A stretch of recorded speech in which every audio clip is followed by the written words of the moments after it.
Welcome to Good Burger Reviews. My name is John, and I'm here to do a special presentation, and we're going to call this the Winter Quarter Wrap-Up.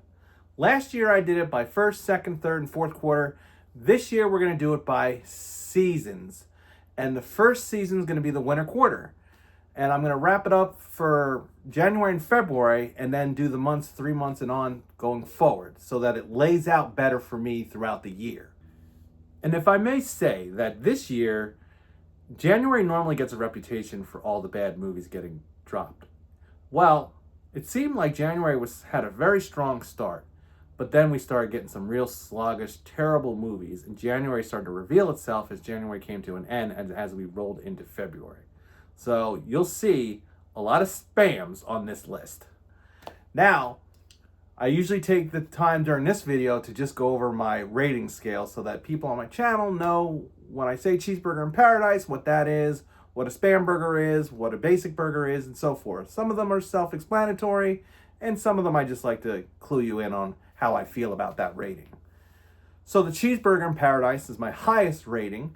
It is the movie that is usually the best standing, equivalent to 5 stars. It usually, it's not that it's going to be perfect, but it's a real outstanding movie, production and all. Then we have Good Burger. This is what I expect out of most movies that come to the cinema.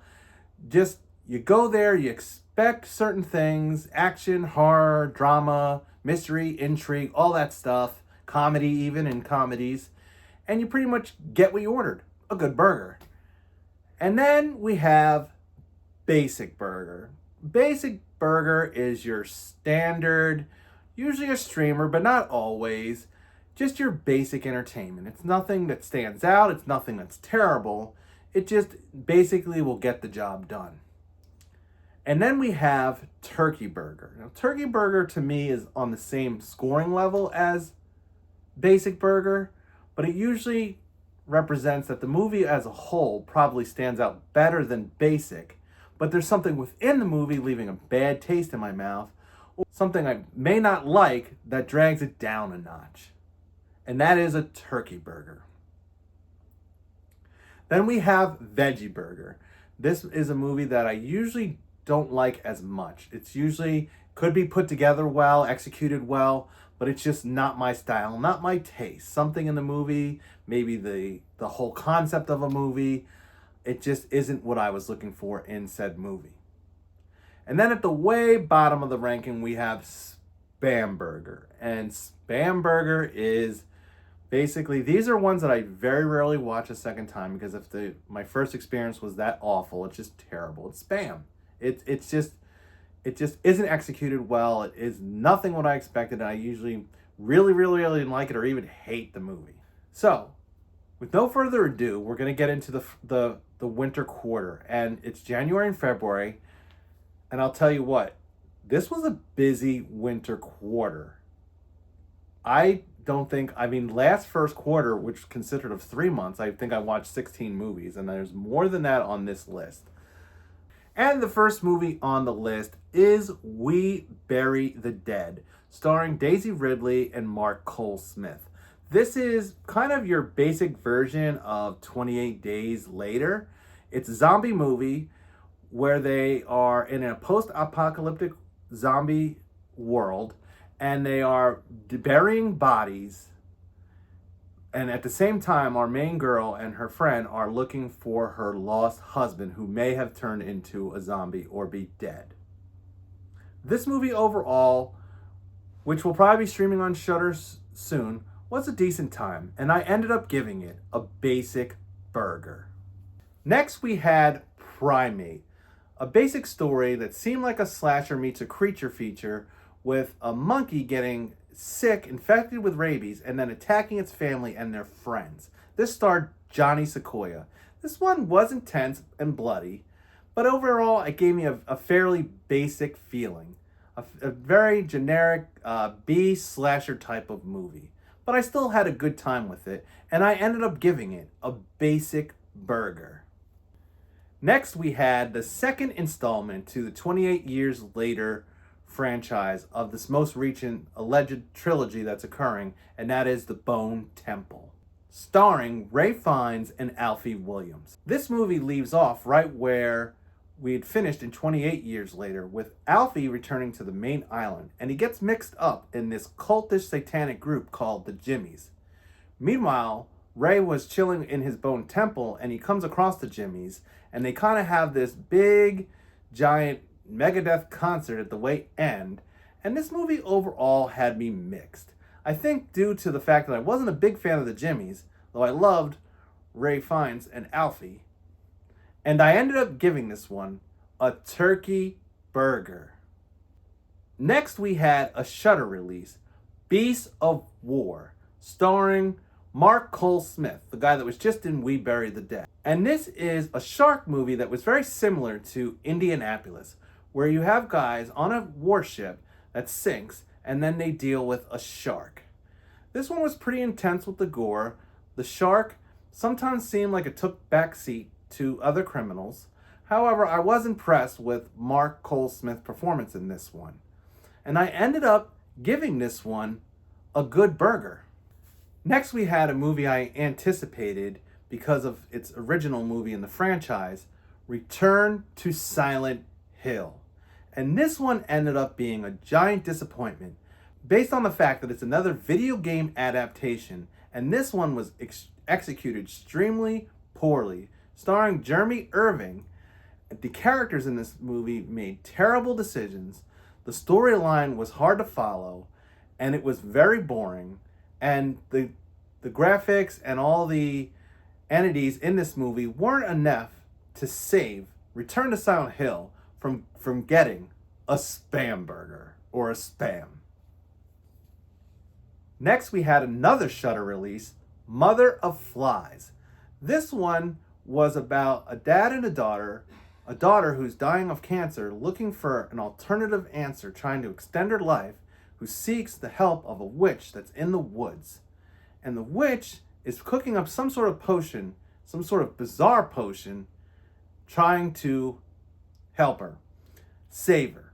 But this witch wasn't scary enough, talked in too many nursery rhymes.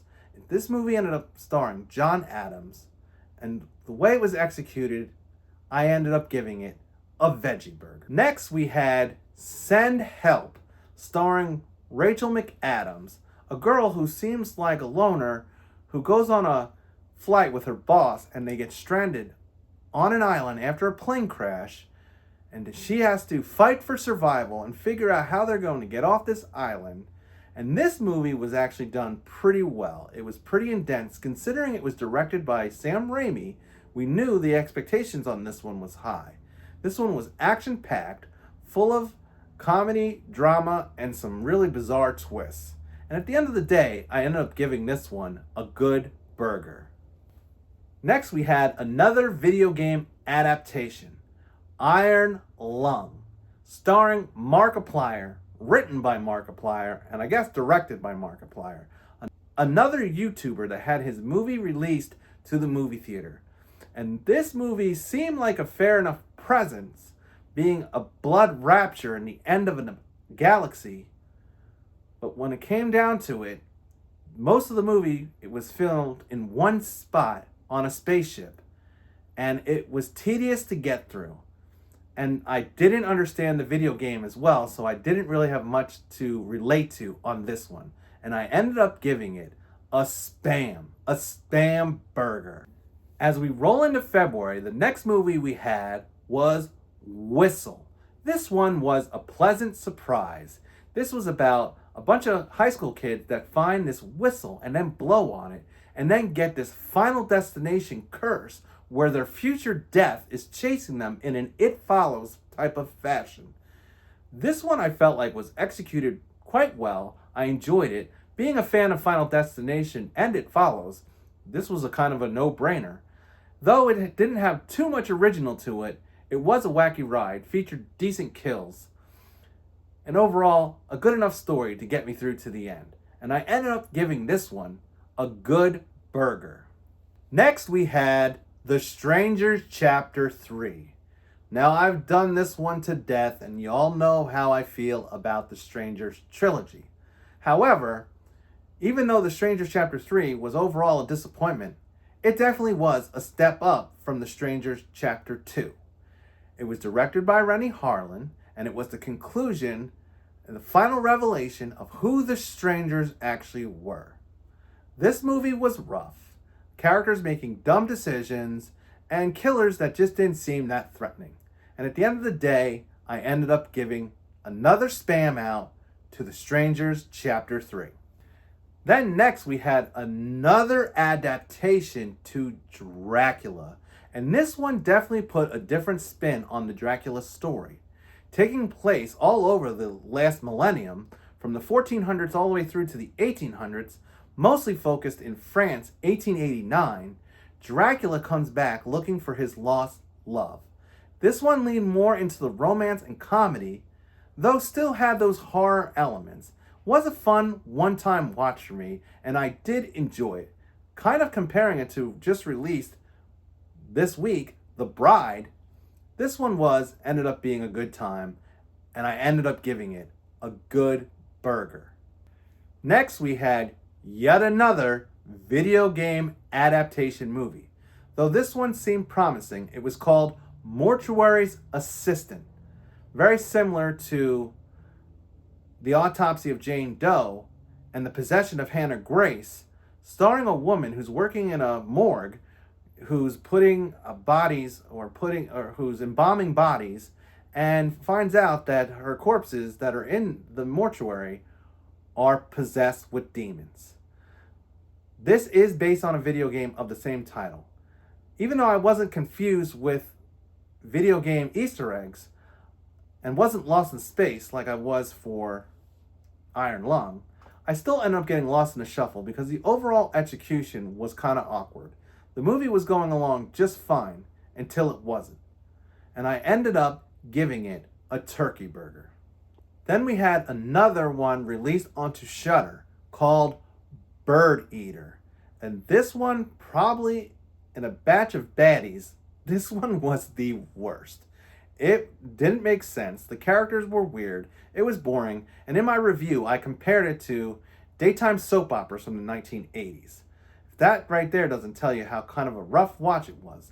It had a bizarre ending and then a slow ending. The pacing was terrible. And I ended up giving this one a spam burger. I probably would have turned it off had I not been a YouTube reviewer. Next, we had released on the same weekend on Shudder, Honey Bunch. But this one ended up being a surprise. Comparing it to movies like Elm Street and Multiplicity, I really liked where this story gone. Set in the 1970s, a couple go to a rehabilitation center trying to rehabilitate themselves after an accident. When they arrive, weird things start to happen, and a great mystery is unraveled as the wife realizes her husband wasn't so straight up with her about what was going on. I won't say any much more because I am recommending this one, and I end up giving it a good burger. Next, we had Good Luck, Have Fun, Don't Die. This was probably the best in the bunch because it was extremely exciting, an awesome premise about a guy who shows up in a diner trying to convince people that he needs them to get on a task with him to save the future world that has been overtaken by AI. And he picks a bunch of randos to go on this crazy journey to try and defeat some AI king hidden in a 9-year-old's basement. This one was a wild ride, and Sam Rockwell was extremely impressive, and I ended up giving it a cheeseburger in paradise. Well, next we had a movie called Psycho Killer.